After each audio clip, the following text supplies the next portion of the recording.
2 weeks ago, Drayton Manor had one of its most exciting moments for years, the opening of a brand new roller coaster.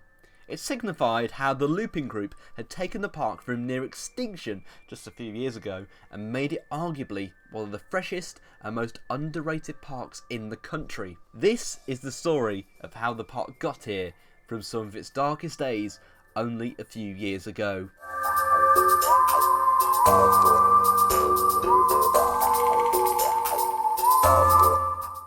Drayton Manor is a park very close to my heart, not just because it is the closest park to where I live, but it was also the spark that lit the flame for my love of theme parks, with my first ever roller coaster being Troublesome Trucks when I was very young. But my next visit wouldn't come for over a decade, and sadly it wasn't the similarly great experience I had before. Although I still very much enjoyed my day at the park, exploring a lot more of the thrill-based attractions on offer this time around, something felt amiss. This became evident when I walked up into the back area of the park, where firm favourites such as Sheriff Showdown, Drunken Barrels, and less of a personal favourite Pandemonium were located, along with the iconic Apocalypse Drop Tower. Compared to the rest of the park, this area felt barren and so isolated, which was unintentionally ironic given the Wild West theming of Sheriff Showdown. In recent years, several family-owned theme parks in the UK have tended to suffer terrible fates, with one of the most notable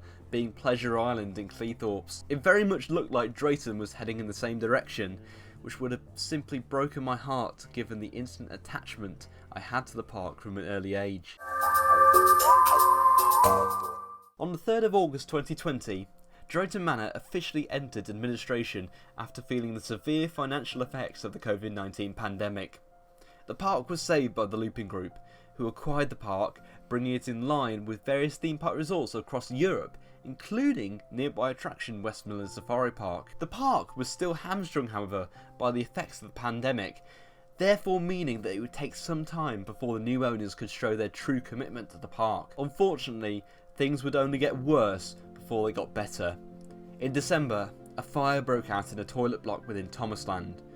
Fortunately, the blaze took place in the middle of the night, meaning there were no injuries. However, the event simply rounded off what had been one of the toughest years in the history of Drayton Manor. By the time the 2021 season rolled around, the rebuilding phase was well underway. The park announced that it would be giving the area Shockwave and Stormforce 10 called home a major revamp, penning the name Adventure Cove. The most significant news coming out of the announcement was the reopening of the Rapids, which many had doubted would ever open again after the tragic accident in 2017 where an 11-year-old girl sadly lost her life. I was very eager to see the change this revamp would make to the park after several years of decline since the incident. It was a huge success, with many now with the belief that Drayton was a park firmly on the up again. After the immediate success of Adventure Cove, the Looping Group sought out their next big visitor draw to Drayton. This time, attention turned to the area occupied by the Buffalo Coaster, which had been operating at the park since 1987. Construction began over the winter, ready for opening in the spring of 2022. Vikings officially opened at Drayton on the 28th of May 2022, again to huge critical acclaim. The Buffalo Coaster got a new Nordic theme, along with some new supporting flat rides, with the Zamperla Disco Thor being a personal highlight, certainly being one of the more comfortable Zamperla Discos that I've ridden. And now, this brings us to the most recent announcement in 2023 that at long last Drayton Manor would be getting a new roller coaster. With the continuing family thrill direction of the park, this wasn't something to compete with the big names throughout the UK and beyond, but it was certainly a very exciting next step in the right direction. This also came with an added weight of expectation due to one of its predecessors, Apocalypse, becoming such a staple attraction within the park. I only managed one ride in it myself, but it was certainly a ride to remember. It was officially confirmed by the park on the 13th of July 2023 that Intamin will be building a lift and launch coaster for the following season. After clearing the site ready for the start of construction, foundations began to be put in place by September 2023. Construction lasted around 5 months before the trains arrived on site in February.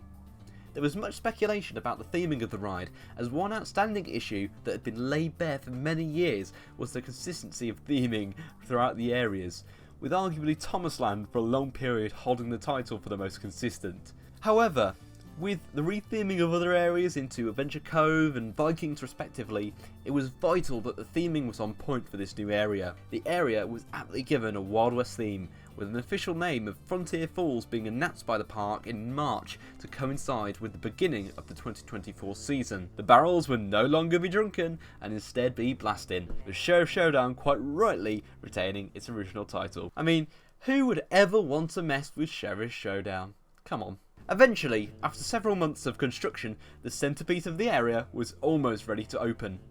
Gold Rush was to be the name of the new family roller coaster, the first roller coaster to be installed by the park since Ben 10 Accelerator in 2011, which, by the way, desperately needs a new theme. Since opening to the general public on the 26th of July, Gold Rush has certainly whet the appetite for coaster enthusiasts alike, and has put the cherry on the cake to the first 4 years of the Looping Group's stewardship of the park. I myself am yet to ride Gold Rush, but I certainly will be planning to make a swift visit in the next few weeks or so to check this new roller coaster out for myself.